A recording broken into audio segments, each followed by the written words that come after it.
মেয়েও যদি আসে, 5টা মেয়ের কোনো দোষ নাই, সব দোষ ওই হিরো আলমের। বড় বোন নাম সুমি, সুমির ছোট বোনকেও বিয়ে করছে। ও এতটাই লুচ্চা বদমাইশ। শোনো, ওর লেখাগুলো দেখেই বুঝছি মূর্খর বাচ্চাই যে কিভাবে লেখা আমি জানি না।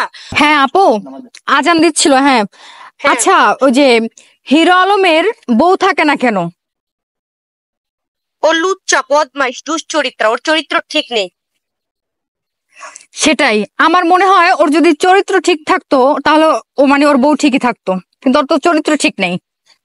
শোনো, নুসরাত যখন যায় তখন একটা কথাই বলেছিল যে ওর চরিত্র ভালো না, এই জন্য থাকতে পারিনি ওর সাথে। আমি রিয়া আসছি বলে এই যে বলছি ওর চরিত্র ঠিক নাই। ওর বড় বউ গেছে, ওর চরিত্র ঠিক নাই। বড় বউর বোনকে, সুমির বোনকেও বিয়ে করছিল, এটা তোমরা কেউ জানো না মিডিয়ার, ঠিক আছে? ওর বড় বোন নাম সুমি, সুমির ছোট বোনকেও বিয়ে করছে। ও এতটাই লুচ্চা বদমাইশ। বিলকিস, সুমির ছোট বোনের নাম বিলকিস, বিলকিসকেও বিয়ে করছিল। আমি হচ্ছে 4 নাম্বার, আমার পরে মিথিলাকে বিয়ে করছে সে। আচ্ছা 5 নাম্বার। তো এখন ঘটনা হয়েছে, কালকে আমি তোমাকে হিরো আলমের একটা ভয়েস পাঠাইছিলাম না, যে ও হচ্ছে আমার কিছু পিক আর রিলস ভিডিও চাইছে। হ্যাঁ পাঠাইছো তো, আমি তো যাই। শোনো, ওর হাতের লেখা আর কেউ, দুনিয়ার আর কেউ না বুঝুক, আমি তো বুঝি। শোনো, ওর লেখাগুলো দেখেই বুঝছি মূর্খর বাচ্চাই যে কিভাবে লেখা আমি জানি না। তোমাকে যে লিখছে কে পেনচেক, তারপর আবার কি কি লিখছে, এটা মূর্খর বাচ্চাই লিখবে। ওর মূর্খ, ওর হাতের লেখা এটা আমরা জানি। হিরো আলমের হাতের লেখা ওর মতনই। হ্যাঁ, ও মূর্খর বাচ্চা ওভাবেই লেখে, এটা আমরা জানি। কাজ করবে গিভেন টেক। এখন হিরো আলম আমাকে বলতেছে রিয়ামনির সাথে যোগ দিয়া, রিয়ামনির সাথে তাল মিলাইয়া তুমি হচ্ছে এগুলা করতেছো, আমার পিছনে রিয়ামনি তোমাকে লাগাই দিছে। ভাই রিয়ামনি কেন আমাকে লাগাই দিবে? আমি কি এই যে বাংলাদেশের যত মেয়েদেরকেও নোংরা কুপ্রস্তাব দেয় তা আমি সবাইকে লাগাই দিছে? মিথিলা, আচ্ছা শোনো, একটা কথা তোমরা বোঝো না কেন? মিথিলা মেয়েটা তার কাছে ভালো ছিল, তার বাবার 32 দিন সেবা করছে। মিথিলা তো আমার কাছে খারাপ ছিল।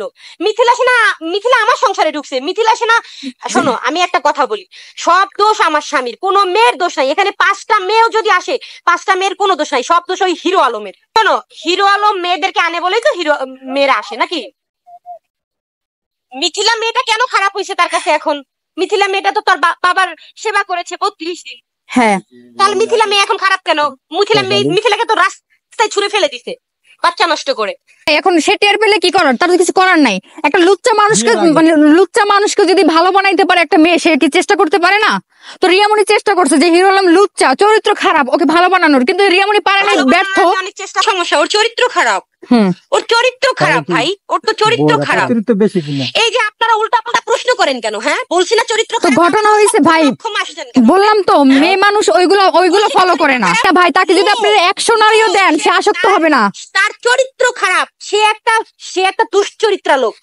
তার মা বোন নাই, সে সবার দিকে কুনজর দেয়। দেখছেন, সবার দিকে কুনজর দেয়। তাকে যদি আপনি 100 কোটি মেয়ে আইনাও দেন, আমার মনে হয় না যে হিরো আলমের চরিত্র ভালো হবে। কোনোদিনও সম্ভব না, অসম্ভব ভালো হবে না। তার চরিত্র এতটাই জঘন্য। একটা স্বামী, এখন আমি বলি শোনেন, এখন ঘরে এক বউ রেখা যদি দিনের পর দিন সে বাহিরে পরকিয়া করে, ঘরের বউকে সময় না দেয়, ঘরের বউকে লুকিয়ে যদি আরেকটা বিয়ে করে, নষ্টামি করে, একটা মেয়ে কয়দিন মানবে বলেন? 1 দিন 2 দিন 3 দিন, 1 মাস 2 মাস 3 মাস, তারপরে সে কি করবে?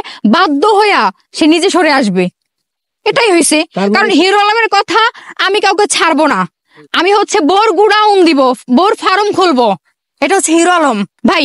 আমার এখন আমি কি বলবো ভাই, আপনাদের প্রশ্নের উত্তরগুলো আমি দিতে পারতেছি না। ঘটনা হয়েছে, ওর পাওয়ার থাকুক আর যা থাকুক, এটা আমার দেখার কোনো বিষয় না। মূলত হচ্ছে একটা পুরুষের চরিত্র ঠিক হওয়া উচিত।